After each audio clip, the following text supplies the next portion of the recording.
completing a 100-kilometer bike ride is not easy. Kaya naman it's usually celebrated by anyone who finishes it kasi hindi nga naman biro. A simple 20 kilometers nga lang nakakapagod na para sa iba. What more kung 100? Let's talk about century rides or yung tinatawag nilang Gran Fondo. This is Lester Baviera and you're listening to Tambike Session, an anima podcast. Kasama ko today si King Philart of Cycling Matters at si Nike Lotelia na nakasama ko recently sa isang century ride. Hi King and Nike, welcome to Tambike Session. Hello! Hi! Kamusta? Gusto kong malaman kailan yung huling 100-kilometer bike ride ninyo? Sige ako muna. Sa akin, yung Grand Fondo ng Mobile in Manila.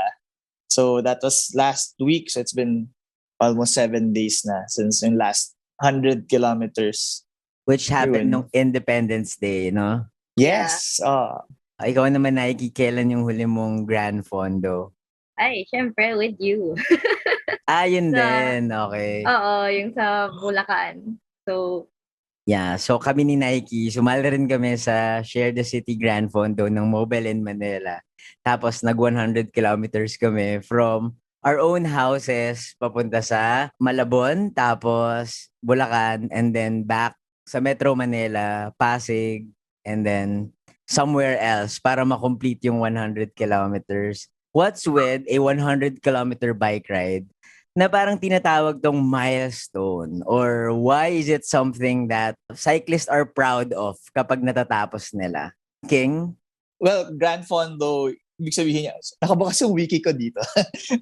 Big ride. So parang sa Grand Fondo, milestone siya kasi as you start riding or as you start your cycling life, syempre mag-start ka na hindi kagad big ride.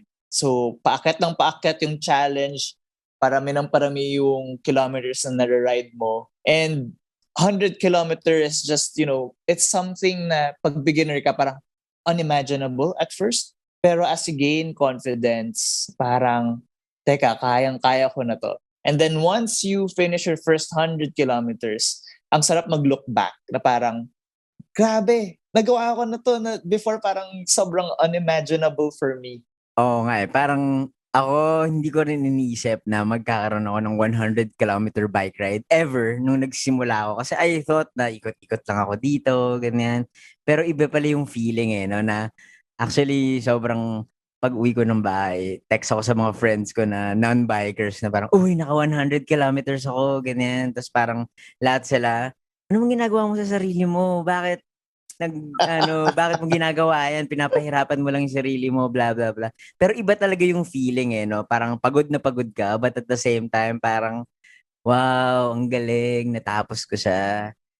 How about you, Nike? Para sa'yo, bakit sa tingin mo milestone siya yung 100 kilometers? sa coin na term na century ride, Kasi alam mo naman tayo, we're always sanay na from first to 2-digit kilometer ride. So when you reach that 3-digit mark, it's very unusual, diba? Siyempre, it takes a day. So it's really something you give your time to. Pag 100-kilometer rides, it's something you committed to. So that's why I think it's very special because it's something you really plan to do, not like mga, 1 to 2-digit kilometer rides. It's like a half day lang. I pag 100, like, okay, I'm really planning it for this day. And talagang maraming nangyayari in a century ride. It's very fulfilling. Parang you could say na parang nag-anniversary kayo ng bike mo. Like, Yeah. Parang jowa. Yeah. Parang doon sa certain mark na parang, 100 kilometers, parang achievement. Oh, unlock. achievement. Yeah. It's a special moment for you and your bike. Ikaw, Nike, when was your first 100-kilometer bike ride? Can you tell us more about it? Ano yung kwento behind the first ever Grand Fondo? Yung first ko was during when pandemic started. So, being in the South, we tried Tagaytay. So, that was my first Grand Fondo, starting from my house. In Las Piñas. Yeah, in Las Piñas. Tapos yun, akyat kami through Amadeo. to reach Tagaytay City. So that was my first, grabe. Basta yung goal ko lang that time was, wag ka lang magtulak. If I'm tired, just stop. Pero wag ka magtulak para hindi ma-build yung habit yan sa, sa mga long rides. So ayun, it was a success. I mean, no matter how slow I was, like, wow, I reached Tagaytay. Dati, ginawa ko to by car. Didn't think I would be able to reach there by bike. Sobrang proud ako. Kaya ko na pala pumunta dito on my own. Ganyan. And it's an uphill, di ba? It's an uphill road going to Tagaytay. Yeah, uphill siya. Very, Amadeo was one of the most friendliest uphill routes going to Tagaytay. So, well, that time it wasn't friendly for me. Pero yun. Masaya Pinahirapan naman. ka, pero madali-dali pa lang pala siya kumpara sa ibang ruta, no? Yeah. Compared to other routes. Pero yun. So, Nike, the question is, nagtula ka ba? Or did you meet your goal that day? No, I did not push. Naghinto ako many times, pero di ako nagtulak. Ayun. Wow, congratulations. So, nakaka-proud nga naman talaga yun. Oo, di ba? You were with your friends. Yeah. Actually, I mean, mostly lahat kami, first century ride namin yun. So, you can imagine.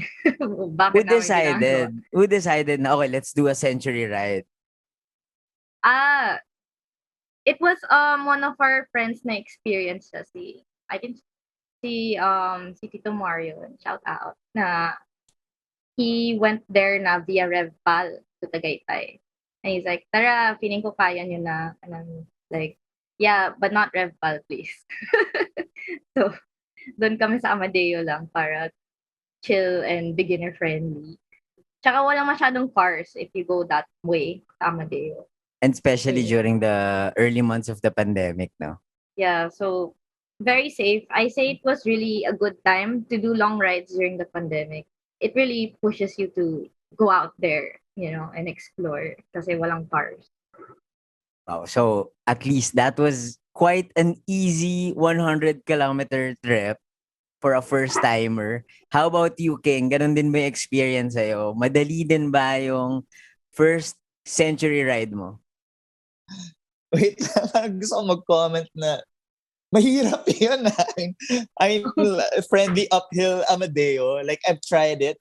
Before ko siyang mag-decide na i-try yung papunta Tagaytay, like, it took so many days for me to, like, meditate. Gusto ko gawin sa sarili. Yeah. Contemplate.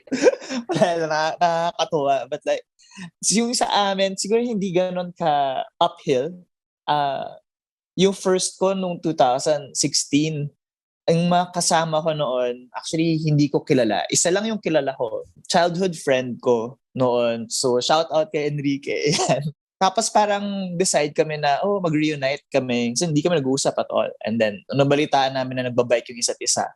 Parang, pwede ba akong sumali dun sa grupo nyo? So, yung nag-lead sa amin, parang nagawa na niya yun before. Tapos parang ako, nakagawa na ako ng mga 50 kilometers na ride. So parang ako, dodoblehin ko lang yan. Yung inisip ko. But, ayun. So, papunta kaming Pililla. Naabot kami ng, I think, elapsed time ng 7 hours. So, yun. Wow, 7 hours. 7 hours. But yun? Hindi kami pero hindi kami nag-Teresa. So, ang isang akyat lang na, umakyat kami ng Sumulong, pero after that, wala na. Kasi yung pabalik, doon kami sa Binangonan, Angono. Medyo busy roads lang. Busy roads, but like, kayang-kaya yung ahon, or kung meron man. So, naging strategic din for first-timers kasi parang, wala kung sa huli yung ahon, baka di makauwi. So, after the ride, wala namang goal yan yung trip niya na yan. Parang you just wanted to do 100 kilometer. Yes, parang yun na wala. Maka 100 kilometers, makauwi safely.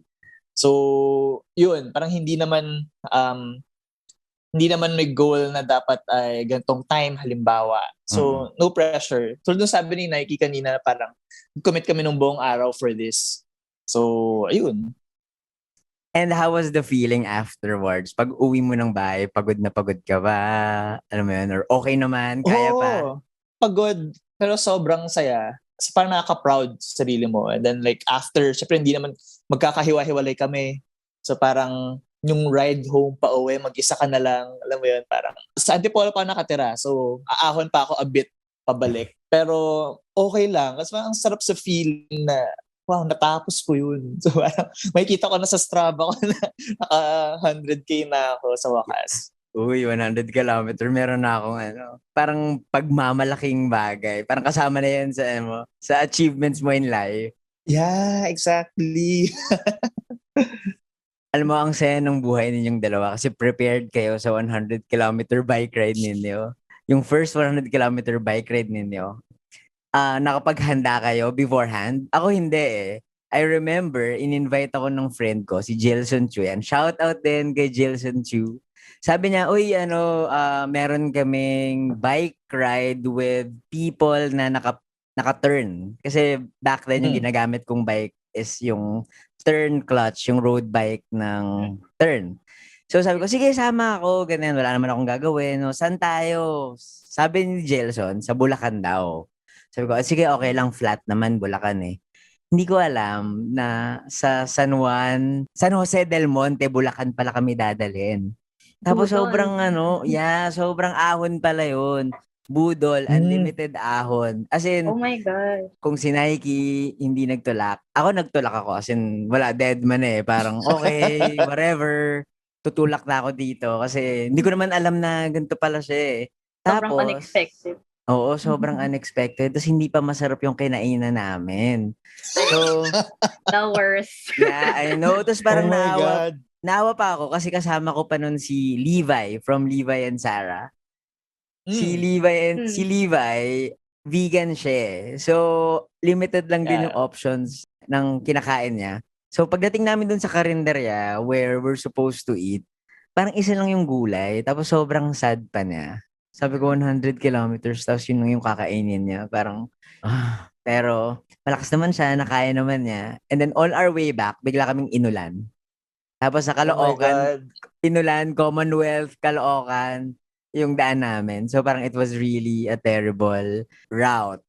Pero ako, bilang mahilig ako sa challenges, parang saya-saya ko lang na, oy, ang saya, natapos ko yung 100 kilometers na hindi ko naman in-expect na 100 kilometers that day. And then from then, parang nilook forward ko na yung mga 100-kilometer bike rides. So, King and Nike, naulit naman yan, no? For sure, naulit, di ba? Yung 100-kilometer bike rides. Yeah, naulit. But I wanna ask you guys, kasi parang right after, meron bang feeling na parang, teka, parang ayoko munang sakyan yung bisikleta ko. Sobrang sakit na ng katawan ko, sakit na ng puwet ko. Kasi alala ko rin sa akin, pag uwi ko, parang medyo tinabi ko muna yung bisikleta ko. Tapos medyo ayoko munang makita. Sorry, we need space. Cool off muna tayo. Yeah. Too much time. So is it normal? Baka ako lang pala yun. Ako, I wanted to take a rest. But then, as a newbie, that time, everyone was saying, you know what, kailangan bukas merong recovery ride para mas lalong hindi sumagat yung katawan. So parang medyo napuwersa ako na parang, oh no, may recovery ride pa. Pero dumi-dumi na ng bike ko, pagod na ako. Pero sige, bike pa rin ako para daw magkaroon ako ng recovery afterward. So ayun, medyo nagbike pa ako ng siguro 10 kilometers Manila, Quezon City and back. Pero hindi ko alam eh. Ako first, dahil super newbie pa ako during that time. So super bike person ako eh. So medyo na-excite pa ako na sige, bike pa tayo, ganyan. Ikaw, Nike, ganun din ba yung sa'yo? Or ayaw mo na? Ako rin, ayaw. Parehas kayo ni King. Oo. Pero pag kailangan mag-commute, ayun na lang, ginagawa kong recovery ride, like palengke, gano'n. For me, intense yun yung magsisity ka pa the next day after your long ride. Kapagod kaya. Wala eh, parang sabi nila mag-recovery ride ako eh. Ako naman to na, sige, recovery ride, ganyan. Ikaw, King, kailan ka bumalik? After how many days? Do you remember? Back then, nagbabike commute ako eh. Siguro it took 2 weeks. 2 weeks ako hindi nagbike ata. Siguro nag-recovery ride ako the next weekend. Pero like sa amin lang. Pero mga 2 weeks ako hindi nagbike commute. Ganun. So, talagang nag-cool off kami ng bike ko. Distance. Tapos, distance muna, safe space. Need time for myself. Yes, that's true. Well, kakasabi nyo lang din kanina na it was challenging. It was, a longer kind of ride from what you usually do. Tanong ng madami, mahirap ba? Mahirap ba ang 100-kilometer bike ride? Ako, I would say kung beginner ka, mahirap siya. Ako, nahirapan talaga ako noon. Nagtulak talaga ako eh. Lalo na pag hindi ako nag-ensayo eh. Kayo guys, mahirap ba ang isang 100-kilometer bike ride? Nike? Well, for me, depende who's the one leading you. Kung marunong siya magtansya na your level, kung beginner ka, dapat maraming stops, syempre, along the way. Tapos, kaya naman mag 100 km as beginner ka. Pero dapat maraming breaks, ganon. The one who's hosting the 100 km, dapat mapansin niya ano yung level nila, hanggang saan dapat mag-stop. But it's also a super good factor. Sanay ka na to do already like 50 to 60 kilometer rides. I think that's like a good point to say na I think kaya ko na mag 100 kilometer after you do like your first 50 to 60 rides. It's not like you're doing 100-kilometer like 3 days after getting your first bike, no? Hindi naman ganun. Oh my gosh. Mahirap talaga yun, I guess. Yeah. If I do that to a newbie, wala na. Di na sila magbabike. Parang benta nila yung bike nila. Totoo. Ikaw, King, mahirap ba? Nako. Parang una kong naisip, yung mga sinasabi ng yung mga typical roadie na parang doesn't get easier. You just get faster. Oh my God. Pero, but actually, it can get easier. Kasi halimbawa, yun nga sabi ni Nike na para pag nasasanay ka na, and kapag sanay ka na, it also comes with like, alam mo na kung paano mag-prepare, alam mo na kung ano yung mga expect mo. Kung gusto mong pahirapan sarili mo, akit ka ng Amadeo. Joke na. Or Nice.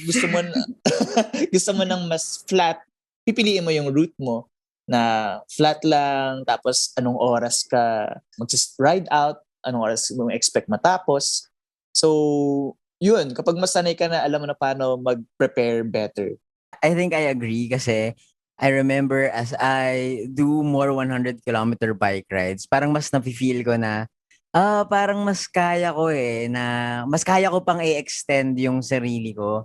And I think I would credit all those days of cycling, all of those days ng pag-ahon. I wouldn't say training kasi hindi naman talaga ako nagte-training. Pero the fun bike rides that I've been doing for months, parang it really helps para patuloy na mas maging madali yung 100-kilometer bike rides. And parang every after a 100-kilometer bike ride, you also learn something about yourself and about your bike na, okay, next time, I need to improve. Kailangan baguhin ko na yung cadence ko, baguhin ko na yung gantong bike part, kailangan bawasan ko na yung bags, kailangan mas madami akong tubig na ininom, etc. etc. After siguro mga third 100 km ko, parang ay okay na ako. Kaya ko na. Ganun. Oo. Tsaka parang confidence talaga na parang may baon ka may kumpiyansa ka ng sarili na nagawa ko na to noon. Ganyan. O minsan, pwede mong alalahanin yung isang super hard ride mo before na parang naakit ko na yung Teresa after 80 kilometers na parang kaya ko na to. Last stretch siya lang, mga ganon. Yeah. Sobrang laking bagay, diba? Confidence boost. Shucks, speaking of Teresa, naalala ko yung una kong Teresa ride. It was so bad. Parang akala ko talaga, mahihimatay na ako. Kasi ang hirap talaga niya, sobrang init. Been there. It was so hot. Tapos natutulak ka na lang, dami rin kotse. Ganun. Yeah, with trucks, right? With trucks. Yeah, with trucks. Tapos paikot siya. Yeah. And but then when I did the Revenge Teresa ride, parang, kaya ko na. I know the strategies. I know this. Alam ko na tong sikon na to. So, kailangan i-prepare ko na yung sarili ko. Yeah. And speaking of preparations, preparation is really key, di ba? And especially in a big ride like a Gran Fondo, what do you prepare when you're doing a Gran Fondo? Anyone? I can go Sige, first. Nike ka muna. Sige.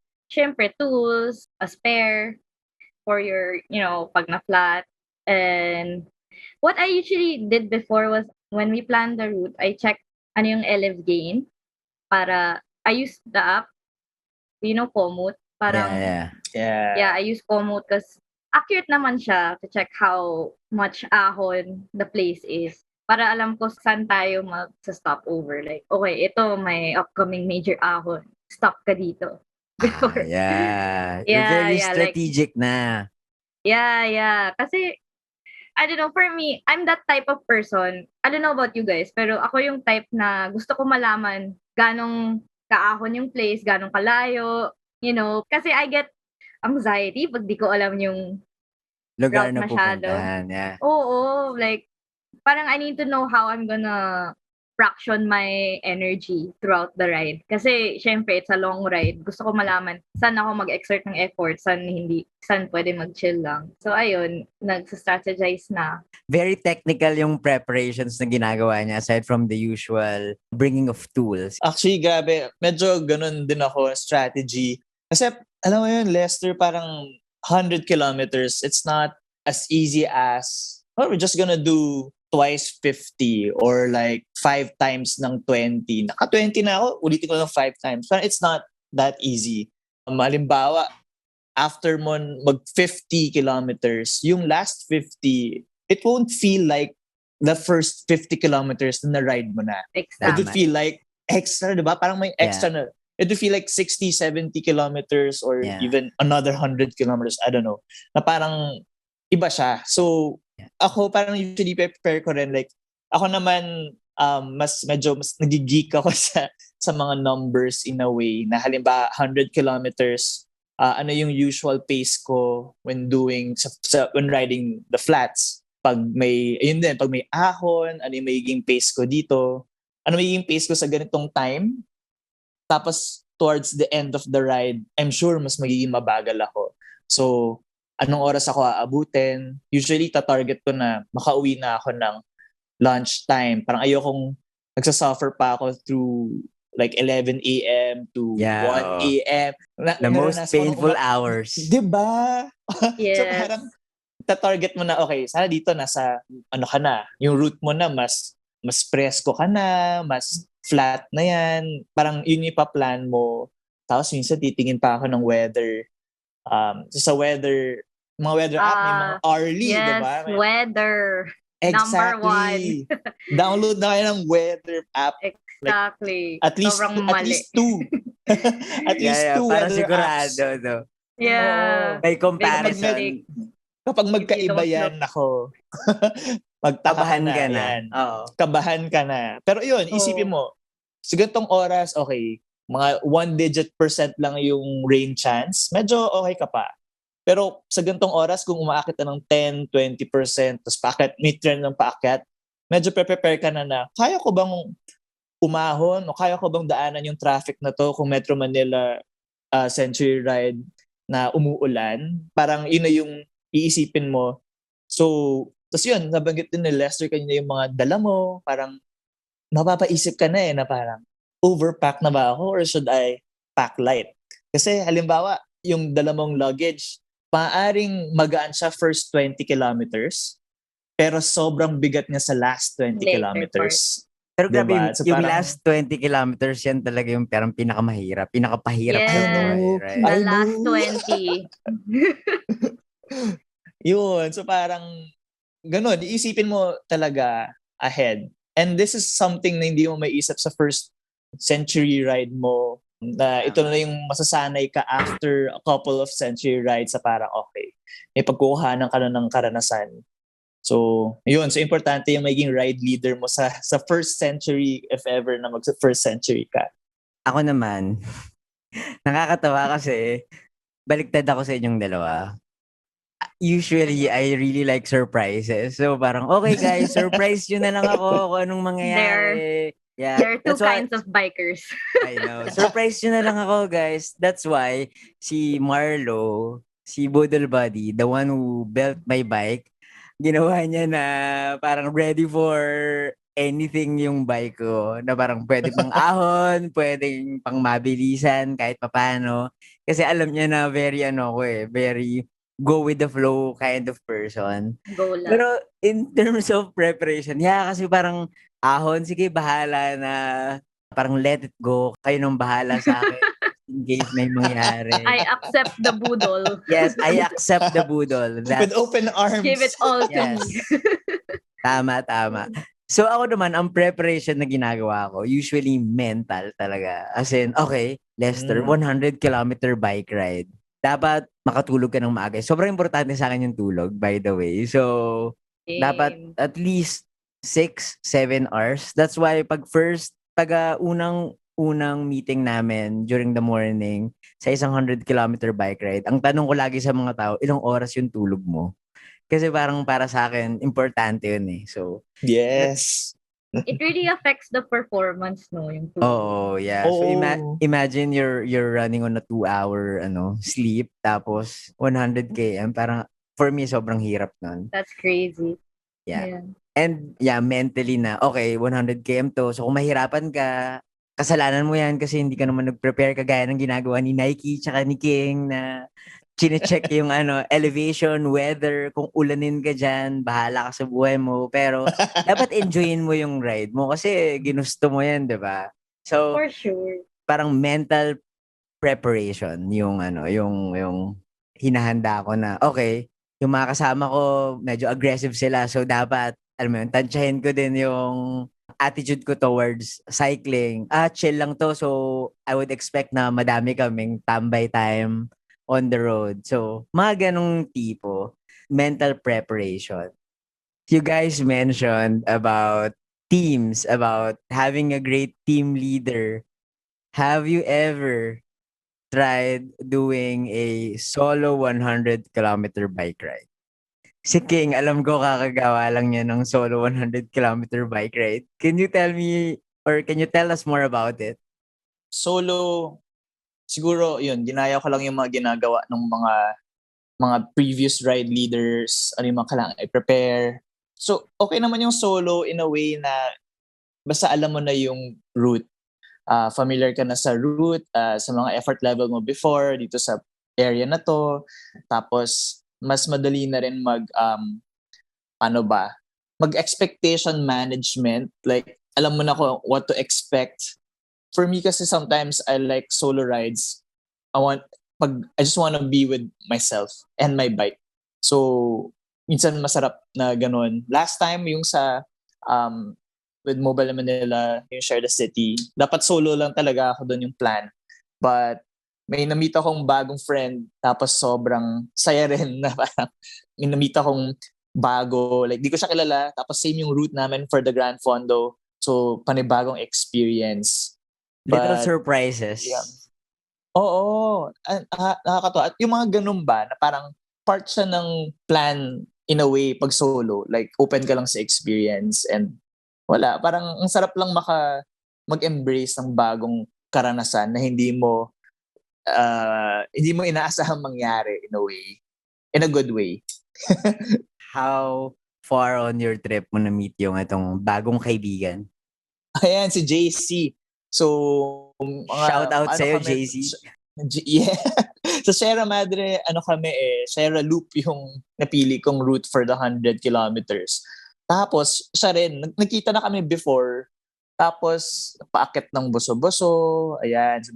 Tapos, nung mga papunta na kaming Masunggi Geo-Reserve, parang nakita ulit kami. Tapos, yun. Saan ba yung ruta mo? Sierra Loop. Talaga din ako. Tara, ride together. Kasi syempre, parang naisip ko rin na talagang mas safe to ride with a group or with somebody. Kanina, pag-usapan natin yung mga preparations. Of course, the goal was to paano ba makatapos ang 100 kilometers. But ultimately, more importantly, parang you wanna finish 100 kilometers safe. Safe ka at That's safe true. yung bike mo. So, yung mga tips kanina, it's all about safety. So, when you're riding solo, so parang lagi ko naging practice ko rin halimbawa na merong nakakaalam ng location ko. Meron na kaming sa team ko, nagsisend ako ng check-in sometimes sa, dito na ako, dito na ako. Hindi sila mapapakali kapag hindi ko sinabing, nakauwi na ako. Ganun din sila, mag-send it sila. Tapos meron ding GPS yung wife ko na pwede niyang i-check kung nasaan na ako from time to time. Yes. That's something safe. Ako sa IG story. Joke, just kidding. Ganyan. Dito na That ako, works guys. too. Here I am, guys. Sorry ka pala. Sorry ka pala. Ay, sorry, walang signal kanina sa bundok eh. So,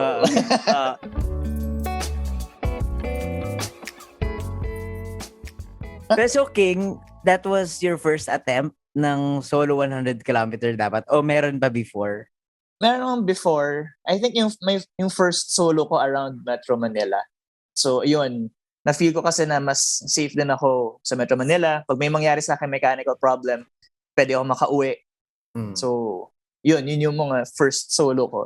So, after nung mga may confidence na ako, tapos mas alam ko na yung mga ruta sa kabundukan, doon na ako nag-first solo pa rin. Ikaw, Nike, have you tried doing a solo 100 kilometer bike ride? For me, di ako pinapayagan, lalo na as a girl, na to do solo 100 kilometers for So you haven't safety tried? reasons. Yeah. But I do wanna try, pero siguro not in Manila. Siguro in the province. Yeah, most likely. Ako, naka-first solo ako na Grand Fondo during New Year's Day nitong Wow. 2022. Parang nagising lang ako and then thought na, parang gusto ko mag-ride, gusto ko mag 100 km. Tapos, during that time, it was really popular that people are going to Bustos Dam. So, yeah. sabi ko, Yeah. sige, parang pwede yan. Since it's just flat. Kasi, eto, alam kong flat talaga. Yung nabulakan ng flat. Kasi parang I've been asking friends kung parang, how was the route? Ganyan. Then they said, it's just easy. It's just an easy 100 km. So, parang nagising na lang ako. Tapos, sabi ko, sige, mag January 1. Tapos, I feel like, I'm very happy. Parang celebratory feeling, ganyan. Tapos walang ganap with friends and family. So, okay, solo 100 km bike ride. And then naulit siya ulit. Siguro 2 months ago. Pero this time, ang dinala ko naman, electric bike. So, it was That helps. way easier. Yeah, way easier. Pero, ayun nga, like, if meron akong kasama, usually, I don't prepare. Parang surprise na lang. Pero kapag solo bike ride na 100 Handa ka. km, yan, medyo handa na ako nun. Kailangan meron akong, parang mentally prepared ako, and at the same time, alam ko yung ruta. And like what King said, yun nga, inform other people. Kasi solo ko di ba? Hindi mo alam for safety reasons. Nike has mentioned that hindi siya pinapayagan kasi babae siya. Tama ba? Tama, no? As a female, Yeah, parang yeah. hindi ka pinapayagan ng siguro family Bawal akong members mo. mag-isa. I really want to know, as a female, mahirap pa mag 100 km bike ride? Parang madaming mga babaeng nagsasabi na, or nagtatanong na, baka if you're a guy, mas madali siya. If you're a female, can we know your perspective about it? For me, physically, I mean, it's the same naman with guys. You just have to be sanay with the riding all the time. Yes, I agree. But, the journey, you're going to a lot of unfamiliar places most of the time pag 100 kilometers or like far flung. And you expect, I don't know, parang iba yung, I would, siyempre maraming lumalapit na, Miss, saan ka pupunta? Ganon. Kasi it's not common for people outside of Manila to see female bikers. So they would say, Miss, saan ka pupunta? Saan ka galing? Tapos sasabihin ko, galing akong Las Piñas. And like, grabe, Miss, ang layo. Galing mo naman. Parang for them, it's like a shocker na for a female cyclist to reach that far. Parang ganyan yung view nila na, wow, galing-galing mo naman. To reach that far. Yeah. So yeah, usually kami wala. We don't experience those kinds of things I don't know, for me, mababa yung tingin na, I'm just any other cyclist that went par, Yeah. you know? Bakit Tama, kaming tama. babae yung ganyan yung tingin nyo na, wow! Ang layo mo na, miss. Galing mo naman. Nakakainis. Oh my Parang God. sobrang nakakainis na matatawa ka na lang. Oo. Tapos, sasabihin, sasabay na lang kita, miss. Ganyan. Oh my God, Like, Oh ang my creepy. God. Ang yeah, creepy. creepy. Sobrang creepy. Yeah. Mga ganyan. I mean, I think that's the part of the journey that I don't like when you're a girl. Mm. It's uncommon talaga when you go out and they see you. So that's Yeah. how they see female cyclists. I see. Yeah, It's that's one of true. those struggles. Yeah. Alam mo, Lester, I think yung una tayo nag-meet, mahaba pa yung hair ko. Tapos kung paano ako magsuot ng helmet, parang naka-ponytail, ganyan. Tama. Alam mo, na-experience ko yan. And then, as in, iba, mga trucks or like nakamotor, minsan biglang sasabayan ka, lilingunin ka, titignan ka ng ganyan. Minsan Yeah. may magsasabihin ng, bilis nyo, mama. Ganyan. Yeah. Ano pare? Ano? Gusto mo? Oh no, oh no. Alo.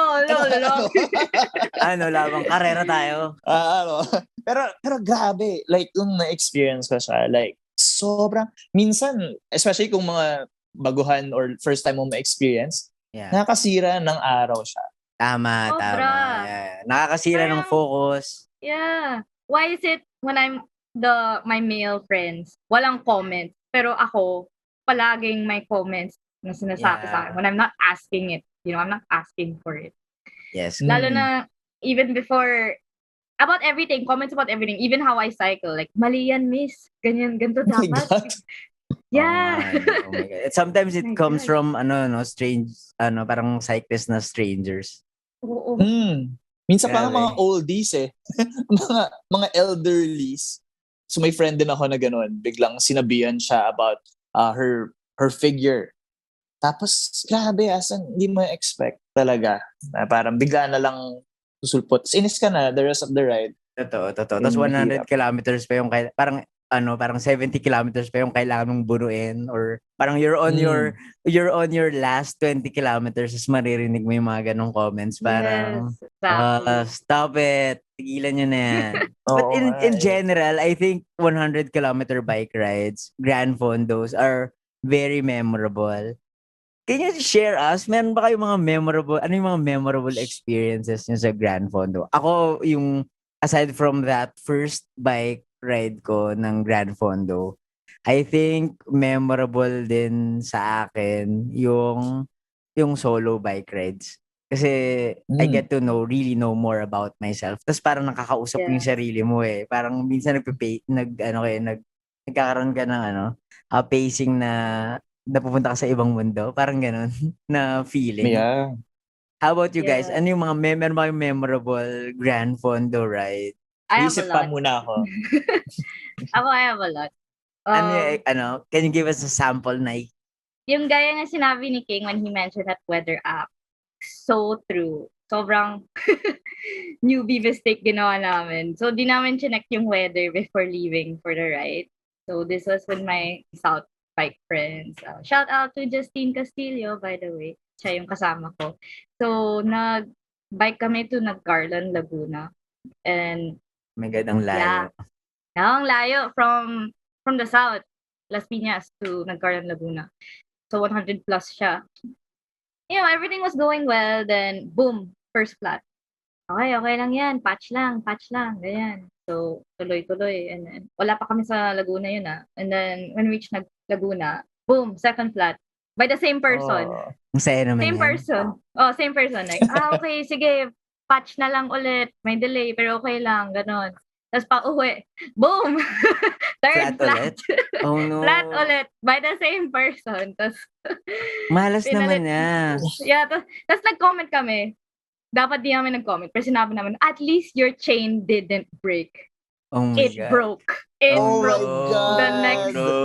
Oh no. It Oh broke. no. Tapos gabi pa kami nasa Laguna because yun nga, ang dami nangyari.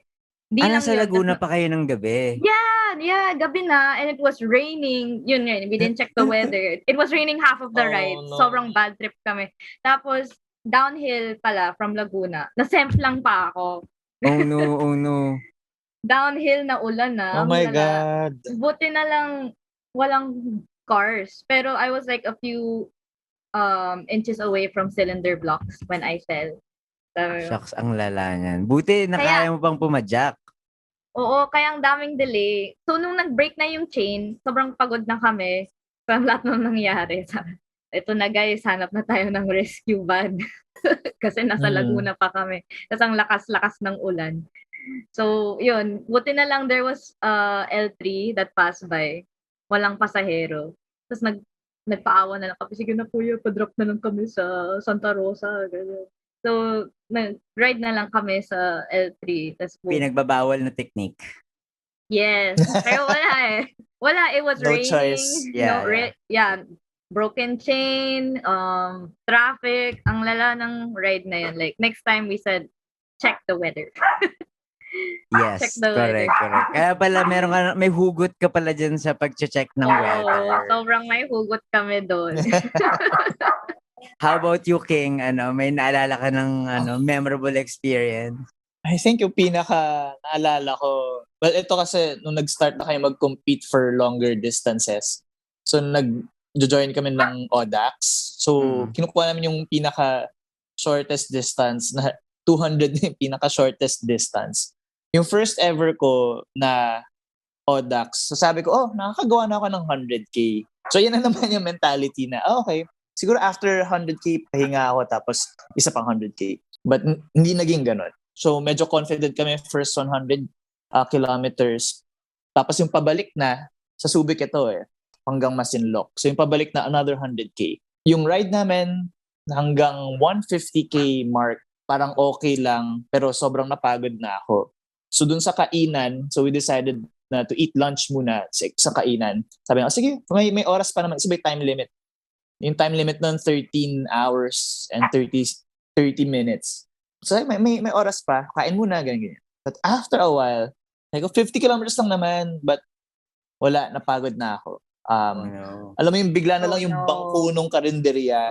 Biglang, sobrang comfortable yung higaan. So, humiga, alam mo yun, gano'n, like, matigas siya, wala siyang kutsyon or anything, pero nahiga ako, tapos pwede na to. Makabangan. Pwede na to. Ganyan. Tapos wala, ginigising ako ng mga kasama ko, nauna na sila kasi sobrang napagod ako. Pagod pala talaga. So, ginapang ko yung last 50 kilometers. Yun yung sasayo kayo na it would feel like another 100 kilometers na by then. Parang exponential na increase. Doon ko pinakaunang na-experience yung bonk. As in, nag-bonk talaga ako. Lahat masakit. Nire-rate ko yung pain level ng kamay ko, ng likod ko, ng puwet ko. Hindi ko na maramdaman yung puwet ko actually. Wow. Back then. Tapos parang first time Tapos talagang yung tatabi ako, hingi ako ng tubig o bibili ako ng tubig. Inom ako ng inom. Tapos parang hindi na ina-absorb ng katawan ko yung tubig. Wow. Uhaw ka pero bloated ka. Tapos parang minsan babike ka. Ba't parang nakalimutan ng legs ko paano magbike? Yeah. Ganon yung experience. Hindi na siya automatic. Hindi na siya automatic as before. So, sobrang memorable na sa akin na parang, ganun pala. Yun yung unang beses na experience ko yung pag-bonk ng solid. Did you finish? I finished with like 10 minutes left dun sa cut-off. Wow, at least, diba? Wow. At least talaga. At least. Galing. Oo. So, ang daming learnings after that na parang, sa mga una, hinarurot ko pa yun. Tapos dami kong mga nilagpasan. Pero nung nag-bonk na ako, so medyo humbling experience siya kasi I would imagine.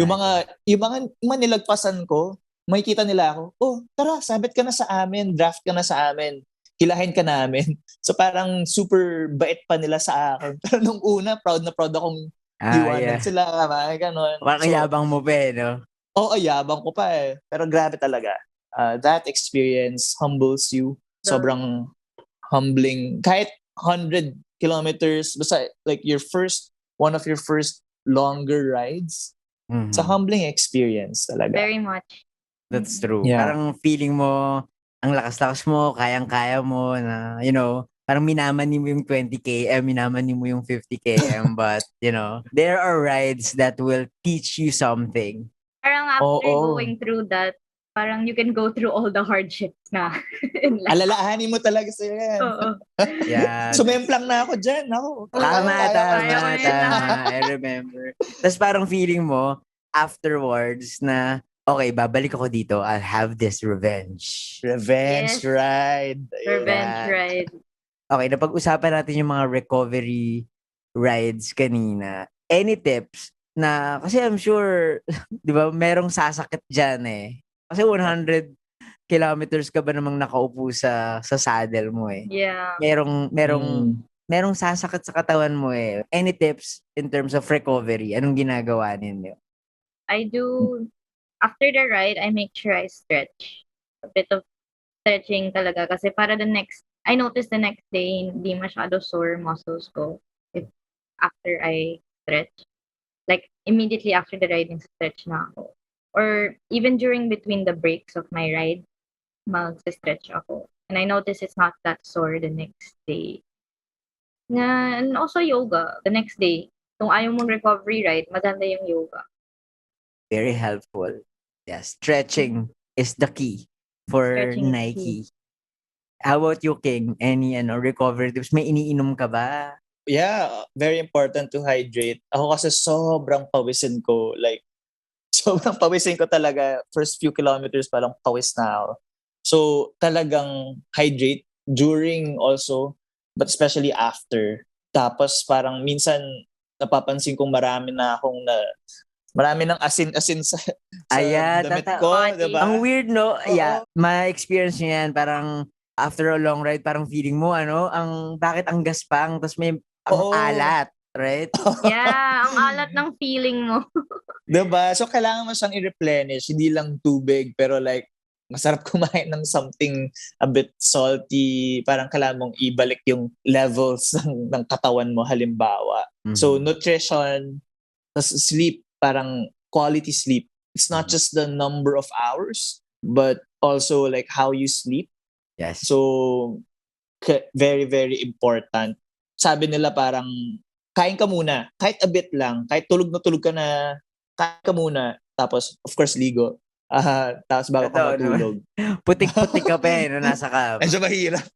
Ala. Oo. But of course, kung may nangyari sa'yo during the ride, like mechanical problem, parang sana at least merong maayos mo siya a bit habang fresh pa yung problema sa bike. But at the same time, kung sumemplang ka, tulad ng kilala ko dyan na sumemplang recently, Yes, you gotta habang lick your wounds. Totoo. Yeah, parang ako yun. Yes, kailangan mo magpa-check. Kailangan mo magpa-check at gamutin ang iyong sugat. Yes. Check your boo-boos. So yeah, so hindi ako nag-ride after a few days kasi parang feeling ko, I don't wanna make it worse. So, pero healing na ako after 1 week. Healing na ako. Thanks sa Lucas Papaw ointment. It's very helpful. And sa mga doctor friends ko who checked on me. It was a minor fall naman. Pero, yeah, I would suggest, pag may fall ka, pa-check ka kagad. And not just yourself, pati yung bike mo, i-check mo. Ako, pinalinis ko kagad din yung bike ko kasi ang dumi niyan after 100 km bike ride eh. 'Di ba, Nike, nagpunta pa tayo sa mga baha-bahang lugar, putik-putik, ganyan. So it was wild. It was really, it was a wild ride. Yeah. And ako, I always look forward for a massage afterwards. Siguro after 2 days. Yes. Hindi lang ako makapag-massage ngayon kasi may mga sugat-sugat yung katawan ko. Pero everything's fine. Yeah. Looking forward kapag gumaling na talaga May ako. Yeah, massage talaga. And yeah, and tubig. And ako, pinaka-importante sa akin, kailangan masarap yung pagkain ko after. Yes. Yun talaga. Yeah. Yeah, dapat masarap yung pagkain. I like oily. Yes. Ako kahit fast food, basta masarap na, alam mo yun. Oh my God, same tayo, Go for it. Lester. Yeah. Ano yung Comfort order food nyo? talaga no? Yeah, ako Jollibee. Ako Super McDo. meal. Oh my God, KFC hot shots. Ganun. KFC. Tapos dalawang rice. Tapos madaming gravy. Tapos may fries. Ang dami pala. Gutom na pala. Anyway, Gutom na. Ayan. King and Nike, maraming salamat for this fun conversation about Gran Fondo. Sobrang nakakatuwa na balikan yung mga 100 km bike rides natin. And sana yung mga nakikinig sa atin ngayon, sana na-inspire kayo. And for those who are planning to do their first 100, sana may natutunan kayo sa aming tatlo sa mga kwentuhan namin ngayong episode na to ng Tambike Session. King, Nike, thank you ulit for accepting my invite sa kwentuhan na to. Thank you, Red. Maraming salamat. So, kailan ng next 100 km bike ride? Nagpaplano ba kayo or wala pa so far? Wala Next. wala pa. Ako baka next baka. Saan ka? Wow, Nike? saan?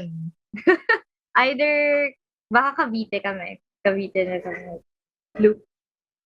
Ako wala pa pero sana probinsya. So, parang magsisimula kami sa probinsya and go around somewhere. Parang ayoko munang mag 100 from Metro Manila. Parang napapagod pa ako from last week's Grand Fondo. You guys are welcome here pala in the South. You guys can park at my place para sabay tayo mag-ride. Oh yeah, pwede. O ibabay ko all the way. Service road. Babike mo all the way. Service my road. Get ready for me. Anyway, Nike and King, thank you very much. And sa lahat ng mga nakikinig sa atin, maraming salamat. And sana magkita-kita ulit tayo sa susunod na Tambike Session. Thank you! Salamat!